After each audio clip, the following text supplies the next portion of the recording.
Hello and welcome to Proper Romance and Shadow Mountain and also the book club. We're actually going live in our Proper Romance book club today as well. So welcome to all of you who are watching. Happy Monday. I don't know if I ever feel that happy on a Monday, but I'm very happy this morning that we get to chat with Becca, aka Rebecca Anderson. But Becca, welcome to our live, and I'm just way excited that we get to talk about this book today. And some of Thank you already you. know about this book, but I think most people are not going to know about this book because this isn't even for sale yet. This is a book that is coming in April of 2024. So it's a bit of a ways, but we're going to talk about it and we'll tell you why in a minute. But before we kick off, Becca, will you just give everybody just a quick kind of lowdown a little bit about you? It doesn't have to be really formal, just Sure. who Becca is. Yeah. I am Becca Wilhite, and I've been writing for Shadow Mountain for 15 years. I wrote a few young adult novels. I wrote a contemporary romance for Proper Romance years ago, and then I have been writing historical romances for Proper Romance for the last few years under the pen name Rebecca Anderson, which is actually my maiden name. So it's very easy for me to sign it, even after lots of years of not being Rebecca Anderson anymore. Well, that does help for sure. Yeah. You once signed your name Rebecca Anderson, so there you go. Yes, it is easy, and I know how to spell it. I love books and stories, and I like talking about books and stories and writing and reading books and stories. And so I'm very, very happy to be here with you today. Awesome. Okay, so let's just get right into it. So this is the book, Orchids of Ashthorne Hall. This is a advanced reader copy. They have just barely arrived in our warehouse. And that's the reason why we're doing this today. We wanted to get Becca on. We wanted to talk about this book that's coming, and we're going to give away some copies. So that's exciting. Yay! We don't get these books. We have to announce these books way, way, way early. And most of you who, if you're watching this, you may be familiar. It was like August, right? It was the beginning of August, end of July. We were doing all our cover reveals for the books coming in 2024. And but we didn't have books then, but we had to get it out there because it was going up on our review channels and it was going up on Amazon. And we just wanted to beat everybody to the punch, and we got all the covers out. But the books are here. They're starting to arrive, the advanced reader copies. And so we now have copies to give away. And we're going to give away 2 copies of this, not the one with my tabs. This is mine. I get to keep this one. But we're going to be giving away 2 copies of this book. And we're going to drop some questions on how you can participate in that and how you can enter towards the end. So stay tuned. You can't be leaving because you're going to have to capture that. And we will be choosing a winner towards the end of the week. So you'll have time. We're not picking any winners right now or today. You'll have time to enter into that. So let's get right into it.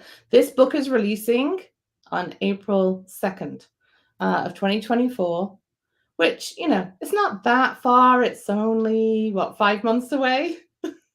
Does the calendar really mean anything, Amy? I am not convinced that there is such a thing. thing. I don't know. I mean, in that sense, yes, because I am not releasing them anyway. I'm just kidding. They'll probably be on the shelf towards the end of March, but it's not that far. I feel like time is just going by so quickly. Before you know it, it's going to be April, and this is going to be released. And it's called The Orchids of Ashthorne Hall. And I just want to ask you before we go into this isn't connected to anything else you've written. This is a complete standalone? Okay. A standalone Gothic romance. Yeah, and you throw that out there, this whole Gothic romance. I got to last week, well, not last week, the week before, I was in Tampa at a librarian conference. And I got to share this book with a lot of librarians, a lot of school librarians, actually. And there was a lot of interest in this. Because all you have to say, I feel like all you have to say to romance readers is Gothic. And they're like, ooh, like, and so I told everybody, and I hope I'm correct in saying this, and I'm about halfway through. I've been reading this over the weekend. I'm about halfway through. And I have to say, I told a lot of people Wuthering Heights vibes. And I'm really glad when I started reading it that is correct, because right. Okay. So let me just say, I got to say this qualifier. When I was in high school and read Wuthering Heights, my AP English teacher called it the most romantic book ever written. And she used the word romantic and romance. And I read the book and said, no, this is actually like horrifying and frightening. and also abusive and not romantic. Because I was hearing her say love story. She was saying time period. You know what I mean? Yeah, And yeah, so yeah, sure. um, there is a creepy old house.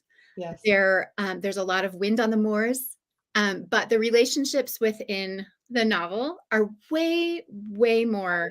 Well, Way they're too just much. they're less There's even, problematic. like, almost a There's bit of no a Catherine and Jane Eyre. Heathcliff. There's almost a bit of a Jane Eyre thing going right at the very beginning too. Yeah, Um, no, and there is a very, very mild echo of yeah, Bronte's in there because they are the masters of the Gothic, right? Of the creepy house, absolutely. of the deserted landscape, of the, like the broken heart, and all those really great things. And But I this have to one has a say, happy it ending. is different. It is different. I'm not going to say it's not exactly like that, but it's No. giving me the vibes, and it was a really cool way Well, to and start. the cover is unbelievable. The cover gives great Gothic vibes. It does. It is beautiful. And I actually was really excited. This was the first cover that I got to weigh on when I moved over to Shadow Mountain, So and you I did was get all it. in. I'm I pleased. was all in. I was all in. I saw that. I've been to the moors in Devon and Cornwall, and so I was like, "Yeah, this is it. This is it. Very authentic." Um, and I was very excited. So, yeah. So there we can. It's giving that kind of spooky vibe. Which, to be honest, I think having been to a lot of stately homes, they're just surrounded by huge chunks of land, and at night, and when there's fog, and when there's all kinds of crazy English weather, they're all kind of spooky. I'm just putting it out there. Yeah, and it makes for such great tone to have somebody approach a building like that in a story Yeah, and drop them in. yeah, Like, the setting is so powerful to tell a story that has those kind of Gothic yeah, yeah. elements. It's beautiful, and that's actually my favorite part of the UK is well, I'll tell a lie. I love Scotland, but England. This is definitely my favorite. Cornwall and Devon is absolutely stunning, and it has all of the right geographical local. Just I don't know. It just does. I was a big fan of Rebecca as well. I absolutely love that story, and Oh, so creepy. I love even it. Maria, I mean, she's got another story that I can't. It's out of my. I don't know. It's not in my head right now. But I visited the Big Inn down there, and Oh, is it's it the Jamaica Inn? yes, Jamaica Inn, and it. I knew now you were going to say that, and thank you because my head wasn't there. No, But it that's a scary story. That's a good one. yeah, I was that went there kind of in my early 20s, and it was just a cool place to visit. And it actually was very foggy and misty that day on the mall. So it was Perfect. perfect. Yes. Okay, so let's get into this story. We're not going to tell you too much because that Right, would we be don't spoiling, spoil and we things don't here. want to do that. It's not even out yet on the shelves. But the main protagonist, the female protagonist in this book, which she's on the cover, her name is Hyacinth Bell. Hyacinth Bell. So, big surprise. She is also a flower expert. And I actually, as I started reading this, at first I was thinking, I don't know if I've read a story before where the main character is that much into flowers. Like, there's always an appreciation for the roses in the garden and the Right. gardens and all of this stuff. But to have someone that's that passionate and has the relationship that she does with the plants, I love it. My oldest child loves plants. And she can't keep them alive very well, but she has plants, she names them. And I was actually telling her yesterday, I'm like, I've got the book for you to read because she's going to totally relate.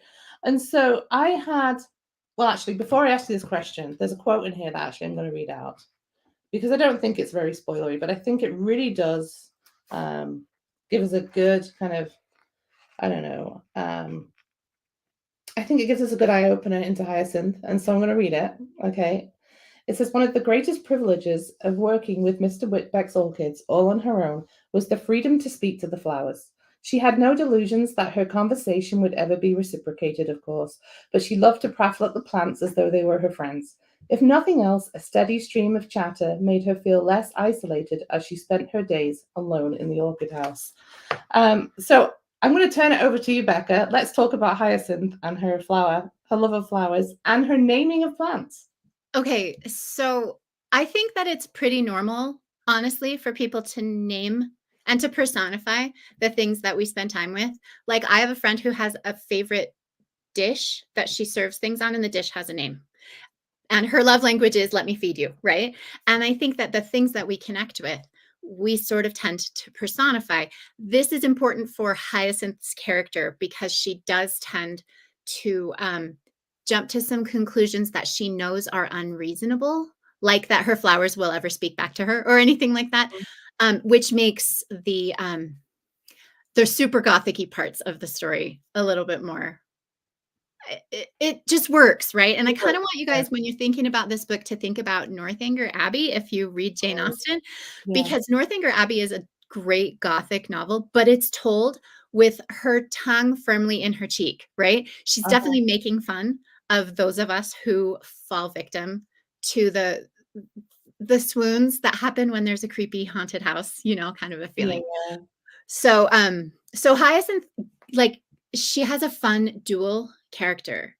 She's very scientific, but she's also willing to believe things that are not particularly believable. And I think that's really fun.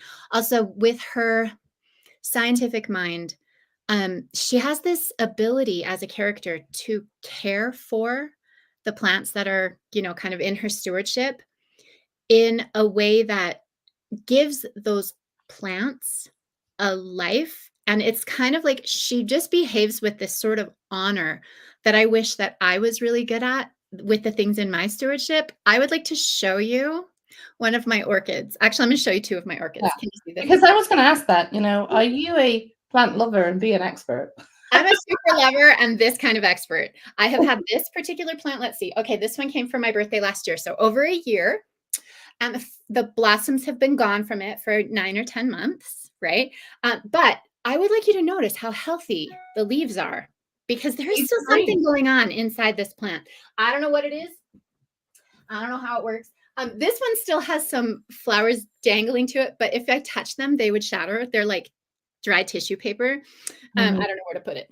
It's lovely. And its leaves are not looking quite so well, but I think maybe, I don't know, like, you kind of need to know how to take care of orchids. And I clearly I do not. But like the same thing happens with my succulents. I have all these succulents all over the place.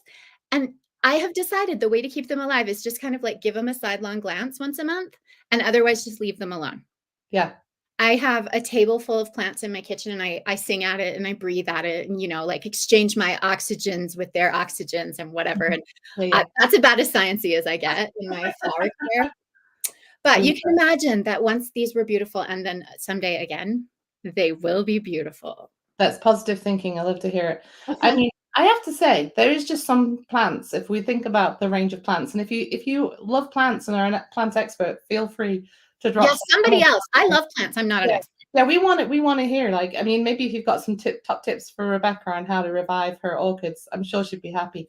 I wanted to mention that, like, I feel like I'm the same way. Like, there's plants like succulents. I don't know what it is about succulents. They're just super easy. It's hard to kill one. Like, you just have to give it too much attention. Yeah. Which I do occasionally. And then my son, he has this aloe plant that it's just, we've had to keep replanting it into a bigger pot. It just keeps getting bigger and bigger and growing all this stuff. And I said to him, I'll put my finger in the soil every now and then and it's totally dry. And I'm like, okay, I think you need to water your plant, bro. He's like, no, I don't. I think that's how I'm keeping it alive. Like, he doesn't water it. And it just seems to just explode, like getting bigger and bigger and bigger. And he's not really doing anything except leaving it in the middle of his room in his bedroom. And you know, that was kind of my parenting policy. We'll see how that works out. Yeah. I don't know if that's I'm kidding. I was very involved. The easier the plant. I do love my yard though, and so I actually just planted some bulbs, and I know it's freezing right now in Utah, and I don't even know if they're going to spring. Oh, they will. So we'll see. I just forgot in September, and now it's in September. It was still summer. I know. October just happened too quickly, and we missed fall somehow. And now it's in my house. We missed fall. We woke up to 14 degrees this morning. Yeah. I mean, I was probably pretty hilarious on Saturday. I'm like, got my little trowel, I'm digging away at this frozen ground, and I'm thinking, what am I doing? Whatever. But I love plants. I love flowers, and so I try. But okay, super. So let's move on to this story a little bit more.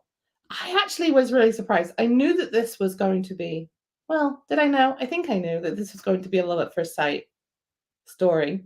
Um, but I think I was a little bit surprised at how fast that was going to take place. And I actually loved it. I Thank actually you. really love it. And we're not gonna go, I'm not gonna give you any more than that.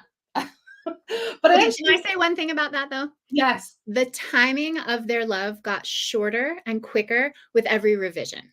Oh, Because I don't actually know how to conceivably write a love at instant sight like that, mhm. but through revision process, the It's timing got gets quicker. smaller and smaller. But I actually, you know what? I haven't finished this book. Full disclosure, I'm only halfway through. But I have to say, I I'm really intrigued now because I'm thinking usually we have, especially this like enemies to lovers type of trope and things like that.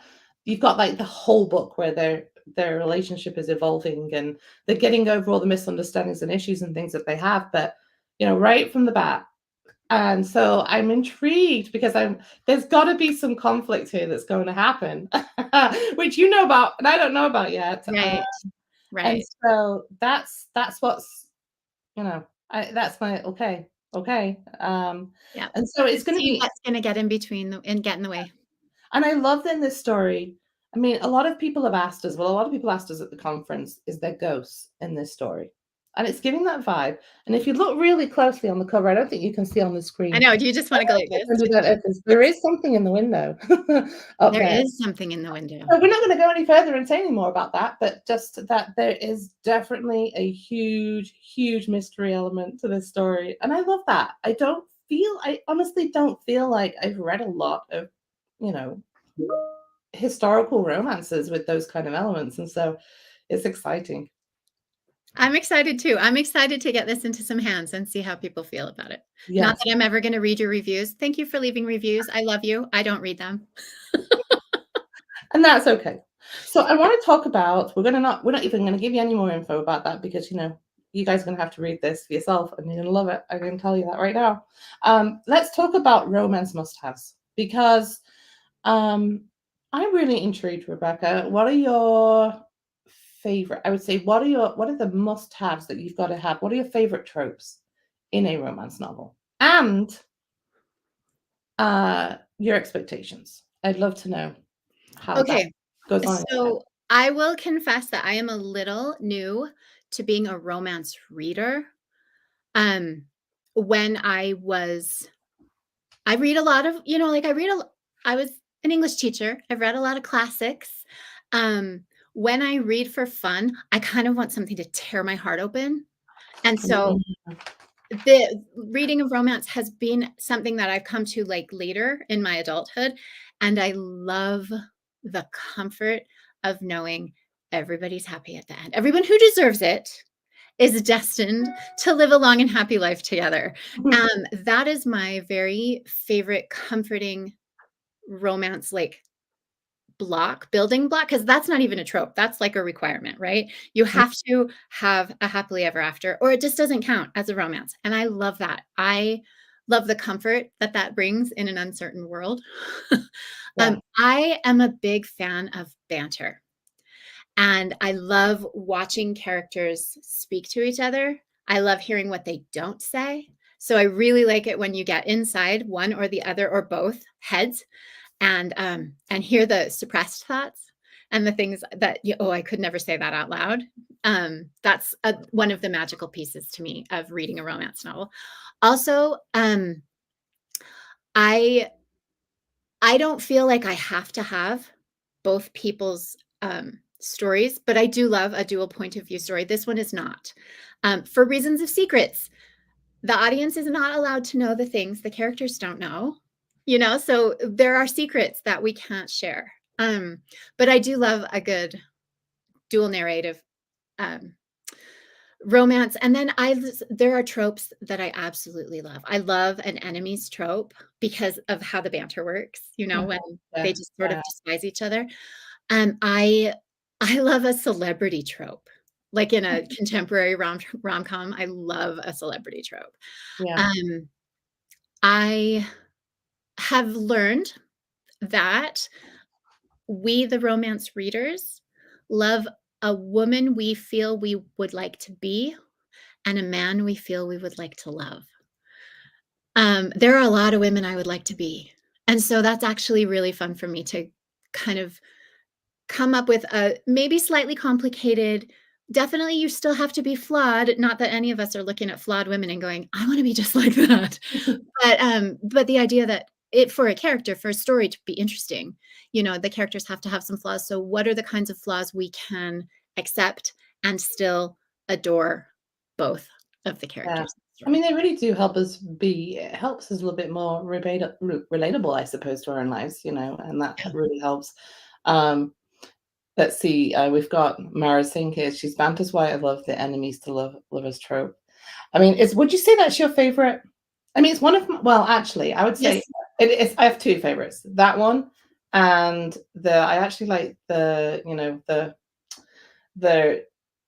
marriage of convenience trope. When Yes. they get pushed into a marriage really quickly near the beginning, and they got And to then they figure have to all learn that how out. to fall in love when they're already married Yes, yeah, and all the flaws are on the table.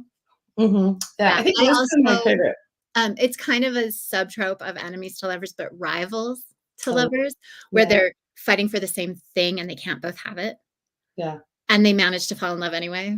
So would you say that's your favorite or I think Enemies is my favorite, but I really do. I love a good rival story, and I love people rivals? who can write them really well. I think that's so Yeah. Oh, that's awesome. Okay, so and then we talked about this being a gothic novel. Tell me what it is about that you wanted to do this time. Like, what was it that triggered you to do that, Becca? Okay, so in order for me to actually answer that question, I have to spoil, and I'm not gonna spoil. Okay. So, um, when you read the book, you will learn, that there is a character that I was very, very intrigued by, the historical surroundings with which this character was conceived. And Gothic just seemed to be the right kind of story to tell that character. And so, like I was a teacher, and so I can tell you that there are certain elements that make up a Gothic novel, just as far as genre constructions are concerned. And I love the kind of heaviness of atmosphere, both like meteorological, stormy and dark and that kind of stuff, but also frightening and intimidating. And probably, usually, there's kind of like a prophecy about the family who lives in the home. Like that's not necessarily Mhm. part of Yeah, this yeah. story, but um, that sort of just like oppressive element. And one thing that I did that broke away from the Gothic tradition is that there wasn't an oppressive element on the women in the story. Because usually, like in a traditional Gothic, there are damsels in distress, and the distress comes at the hand of a man in power in the story. And I Mhm. was like, no, let's just like let my girl characters rise up and be bold Yeah, and self-sufficient and ask for help when they need it. And that they can all kind of just save each other from the dangers or whatever. And I feel like any kind of modern audience, we love the swoony hero sliding in on off the back of his horse and lifting up our heroine and carrying her off, but we don't want her to be dumb, and we don't want her to be weak. yeah, And so it's really lovely to try to kind of, I don't know, organize a story in a way that two strong characters can strengthen each other. yeah. No, I love that. That's great. So there's some good insights into the book, The Orchids of Ashland Hall, which comes in April. And like I said at the beginning, we're going to give away 2 copies of this on our social channels. If you're watching right now, I think this is streaming to. I'm not actually sure if it's streaming successfully. I have like a big exclamation point up there. I was hoping this was going to go to book club. If it doesn't, we maybe will post it later. But Proper Romance, our Shadow Mountain page, and our YouTube page, for sure are getting a streaming of this right now. So we're going to pick 2 winners. Maybe I'll pick 2 winners from each page. I So love that idea. I vote for that. between 6 and 8 copies going out there to some winners. And so here's the questions that we have for you today that we want you to answer, and we will choose our winner from the people who answer these questions, because we always love comments on our live chats, but if you answer these questions, we're going to enter you in. And so the first one is, what is your favorite spooky book? And it doesn't have to be proper romance or a romance novel, full stop, just your favorite spooky book that you like. What is your favorite spooky book? And the other question is, and I like this question, this one's a good one. On a scale of not on your life to sign me up, how likely are you to sleep in a building if you think it's haunted? And I'm telling you right now, Becca, my answer is not on your life, because I've had, when I was 12, I went to this, it was my first ever sleepover with a big group of girls. And we were in a very old, I grew up in the UK. So my house was Victorian that I lived in. It was very old. It still had the things on the wall, and down by the kitchen, the bells, where the service was still there. We still had it. We had the bells actually by our fireplaces. Every bedroom had a fireplace that my dad knocked out and filled in, because he really didn't need it in a bedroom. And they weren't, I don't even know if they were still Victorian style. The ones upstairs, they were kind of little Art Deco, and it didn't fit. So it was okay. But this house had a history and a story and a ghost. And the people who live there claimed that they'd had conversations. And so I went to bed, and it was a very scary night. And I have vowed ever since then that if I can avoid it, I will not on your life be sleeping in anywhere that is potentially haunted. So we want to know in the comments if you're willing to do that, because some people are. There's TV shows galore, I feel like. It's like Rebecca would do it. That, where people do that. They just take all the cameras and they go to some old house and that's got stories, and they... Yeah, I don't need cameras. I just love the feeling of like post-mortal life being so close. And here's my question, though. Would you do it on your own, or do you need a group? The older I get, the easier I could see myself doing it on my own. I would love the idea of, bring somebody along. Sure, my husband, he's good company, right? But I also don't feel like I used to feel, when I read a lot of really frightening books as a kid, I felt like ghosts were always kind of malevolent. I have no feeling of that anymore. I feel like the spirits that are haunting a haunted house are probably just really kind of, they just miss this and they just want to get in on it a little bit more. So yeah, maybe. I do not feel. I've seen some of those shows, and there's one that was filmed in the UK, and it was frightening, and I'm like, ooh, but it was like the whole legend of the witches in the area and where they supposedly hung out, and so that one was a little bit more scary. But you're probably right. But I'm kind of all over that. So I would say stay home with Amy, or come on a haunted house adventure with me. Yeah, that's right. Maybe when we release this, Becca will be going on some ghost tour, and she'll take you with her to go stay the night in a haunted house. Love it. I don't know if there's any in this area. Ogden is supposed to be a very haunted city. Maybe we could take a drive to Ogden. Maybe we'll plan it. Okay, super duper. So yes, enter into those either of those questions, your favorite spooky book, or whether or not you would sleep in a building overnight if you thought if it had a history of being haunted. And then we are going to choose those winner at the end of the day on Friday. So you've got through Friday, you've got a whole week to come up with some answers, and then let's see. Yeah, well, we're going to pick 2 winners on every location, every platform that we've got this on. And thank you, Becca, for coming on and joining us. It's been really fun. We've had a really good chat about this. We've not told you very much. Maybe you feel like we have told you much, but we haven't. Really. Wait, we have to say this too. Don't forget this book. Yes. And I'm actually glad you did that, and I do have a note to say this. Pull it up again, Becca. Pull it up. I'll hold it while you talk. Okay, if you are a member of the Proper Romance Book Club, wonderful, because we're going to be talking about, this is going to be our November book choice. It's The Art of Love and Lies. This is Rebecca's book that came out in August. And if you're not a member of the book club, go join the book club so that you can participate on this with us this next month. And so this is our November book pick for the Proper Romance Book Club, The Art of Love and Lies. And so maybe we'll drop a link somewhere here to the book club so you can find it. It is linked to the Proper Romance account, so you should be able to find it there. And right here in my office, and it's right there, an absolutely giant sign of the book.